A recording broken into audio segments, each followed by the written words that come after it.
Right. Welcome back, everyone, for another deep dive. This time, we are tackling something that I am personally very excited about. We are going to be doing a deep dive into money affirmations and the law of attraction. Oh, cool. So this is a topic that a lot of our listeners have been asking about.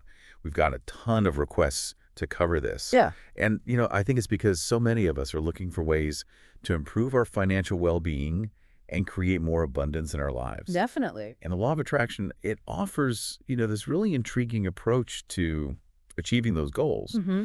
But it's not always easy to understand how it works in practice, especially when it comes to something as tangible as money. Yeah. So I think this deep dive is going to be super insightful. For this deep dive, we have 15 affirmations. Wow. 15. That's a lot to unpack. It is. It's going to be great, though.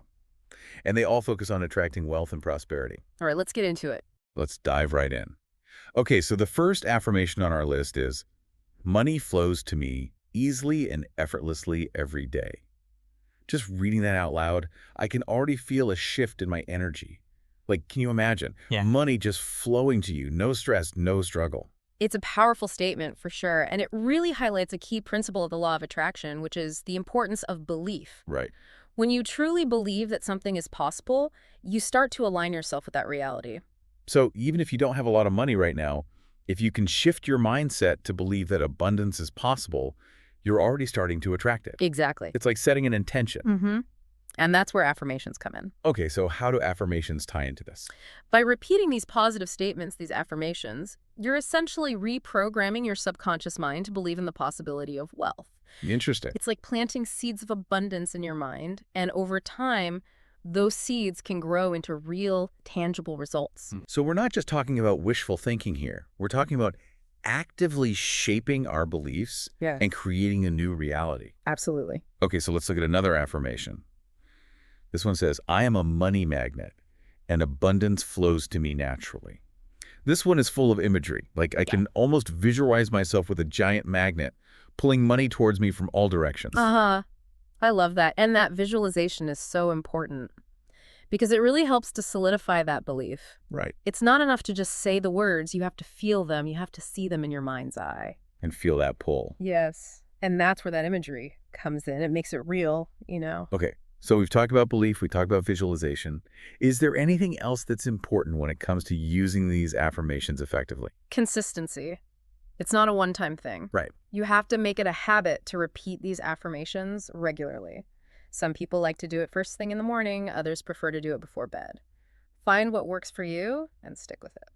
That makes sense. The more you repeat these affirmations, the more deeply they'll sink into your subconscious and start to influence your thoughts, your feelings, and ultimately your actions.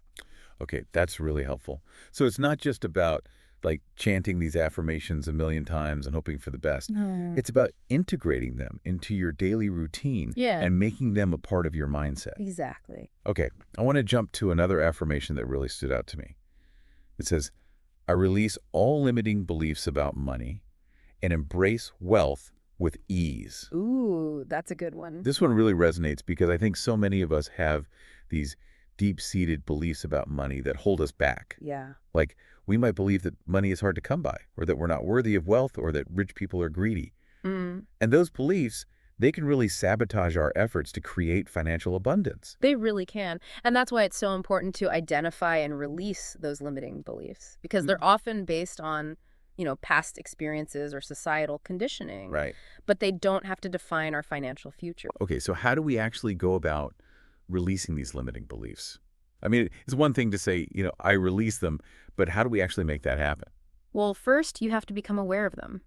Pay attention to your thoughts and feelings about money. What comes up for you? Mm-hmm. Do you feel anxious? Do you feel resentful? Do you feel unworthy? Once you've identified those limiting beliefs, you can start to challenge them. Okay. Ask yourself, is this belief really true? Is it serving me?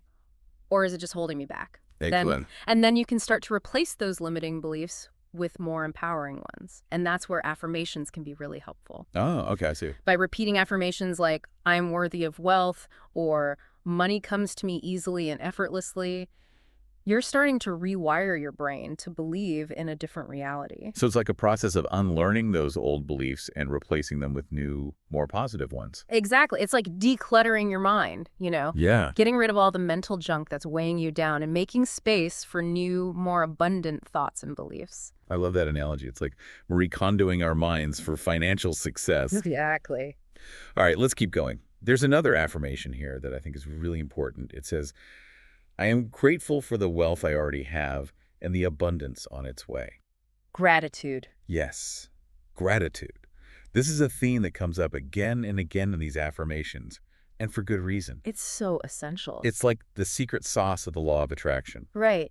Because when you're grateful for what you already have, you're sending out a powerful signal to the universe that you're open to receiving more. It's like saying, hey, I'm happy with what I have, but I'm also ready and willing to receive even more blessings. Exactly. And it shifts your focus from lack to abundance. Instead of dwelling on what you don't have, you're celebrating what you do have. And that's a really powerful energy to cultivate.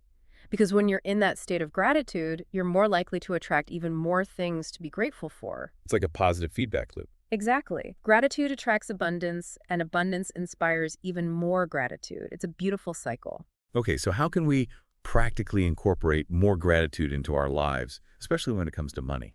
Well, one simple practice is to keep a gratitude journal. Each day, take a few minutes to write down 3 things you're grateful for and be specific.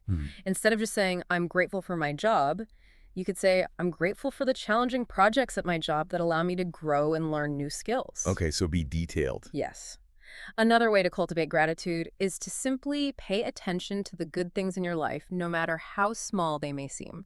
I see. Maybe it's the roof over your head, the food on your table, or the beautiful sunset you saw on your way home from work. Take a moment to appreciate those things and feel grateful for them. I like that, soaking in the little joys. Yes. Okay, I want to go back to something you mentioned earlier about how our beliefs about money can really shape our financial reality. Mm-hmm. And there's this one affirmation that really gets to the heart of that. It says, money is a tool that I use to create a life of purpose and fulfillment. Powerful statement. I think this is so important because it reframes our relationship with money. It's not something to be feared or hoarded. It's a resource that we can use to make a positive impact on our lives and the world around us. Exactly. And when you view money as a tool, it takes away some of the emotional charge that can often surround it. You can start to make more rational decisions about your finances and use your money in ways that align with your values and goals. So instead of being driven by scarcity or fear, you're driven by purpose. And that can lead to a much more fulfilling and abundant life. Absolutely. Okay, I want to touch on one more affirmation before we wrap up. This one says, I attract wealth from expected and unexpected sources. Oh, I love that. I find this one really intriguing because it opens up the possibility for abundance to come from places we might not even imagine. Right. The universe works in mysterious ways. It does. So it's not just about working harder or getting a raise. It's about being open to receiving abundance from all sorts of sources. Exactly. It could be a new business opportunity, an inheritance, a lottery win, or even just a random act of kindness from a stranger. You never know. You never know. And I think that's a really exciting and empowering thought. It is. So to recap everything we've talked about today, using money affirmations is really about shifting your mindset, releasing limiting beliefs, and cultivating a deep sense of gratitude. And when you do those things, you start to align yourself with the energy of wealth and abundance. Absolutely. And while the law of attraction might not be a magic formula for instant riches, it can be a powerful tool for creating a more positive and prosperous life. It's about recognizing your own power to create the reality you desire. And on that note, we'd love to hear from you, our listeners. Yeah. What are some of your favorite money affirmations? How have you used the law of attraction to create abundance in your life? Share your thoughts and experiences in the comments below. We love reading those. And until next time, happy deep diving.